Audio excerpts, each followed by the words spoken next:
Hey everybody, it's Rich and Mike here, and today we want to do a how-to on kind of deciphering fishing rods. We get a lot of questions here from anglers asking what's power, what's action, what does this rod do versus this rod? So obviously the first thing we usually start with is what kind of fishing you're doing, and that kind of helps us decipher what rod you're looking for. But if you were looking for something on your own, you want to pick up and play with some rods, what exactly does all this stuff mean? So let's start with the two basic things that are used to measure rods, so power and action.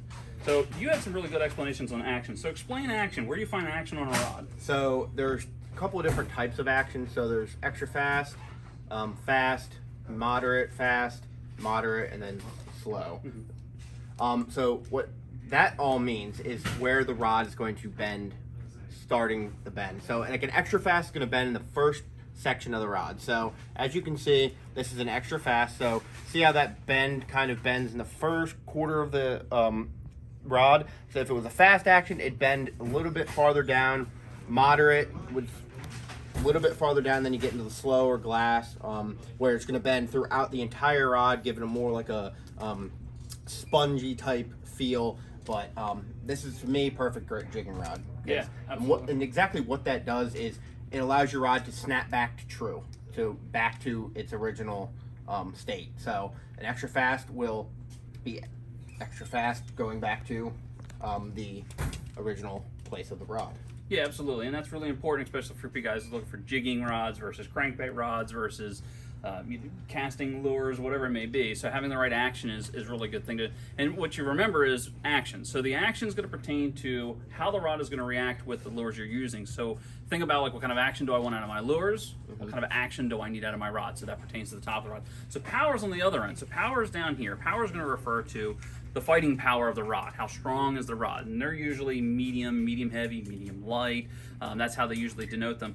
A lot of the times, from company to company, they're not exactly the same. You'll pick up drastically different. Yeah, you'll pick up one company and you go, oh, this is a medium. Oh, I really like a medium. And then you pick up a different company and you go, why is this so much stiffer or so much lighter? Each company has their own way. Each rod designer has their own way of kind of what parameters they put medium, medium light, and same thing with actions too. So it's a really good idea to bend the rods. You want to bend the rods when you come into the store. Let us help you with it. If you need to bend them on your own, you want to make sure that you bend them properly. And that's something else that we want to talk about. It's not really a good idea to bend the rods like this to try to feel them. Two reasons. You can break the rod, but you also don't really get a good feel of that rod. You're only feeling this one section. You want to bend the rods either with another person, or if you have to, on the ceiling. The ceilings work where you can kind of feel the tip of the rod. You can lay into a little bit more and feel the butt section of the rod. Or we can go down to the floor and you can just kind of gently push on the rod on the floor and kind of get a feel for what's going on with it. And that gives you a much truer feel of how that rod's going to react. And like Rich, that's very key because the rod is made to bend. It's not made to just like just bend, because if you think about it, it's just going to snap. It's made to almost, if you're going to bend the tip like that, almost pull.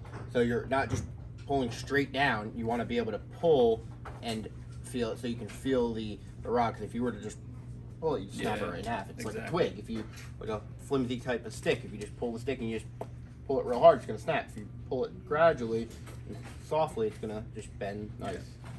So some other things that are confusing to a lot of people is the ratings that are on the rods. And so it's important to look at the ratings to see what the rod can handle. These ratings are put on by the rod designers, by the manufacturer, to kind of give a range of what this rod's designed to handle. But the issue is a lot of these rod companies are still using ratings from mono. So the rod that you have is actually a 6 to 12 pound test line rating. So we often hear people say, well, but I want to put 15 or 20 pound braid on here. Is that going to work? Is that going to be all right? What they're really thinking about when they're doing these line ratings is more or less diameter. You don't want to obviously put 30 pound mono on a rod like that, but the diameter of the braid is so much smaller that it is completely acceptable to use that reel, that size line on that rod and reel. You're not going to be pushing it to the limits of heavier pound mono. Same thing with weight ratings. Weight ratings, you want to stay within a certain weight rating. It is easy to overweight your rod. When you're casting, you can snap the tip of the rod. But you get a feel for it. We can help you with that too when you're here, putting some weights on the end and kind of getting a feel for it. But there's a range. Usually you can go a little over. You can go a little under sometimes. But yeah, definitely let us help you choose that when you come in. But that's about it for the how-to. I just kind of want to talk about some common things that we get asked when we're helping people pick out rods. So if you guys have any other questions, feel free to give us a call or make sure you stop in. And the next time you need a rod, let's help you pick one out. Thanks, guys. Good luck out there. Have fun.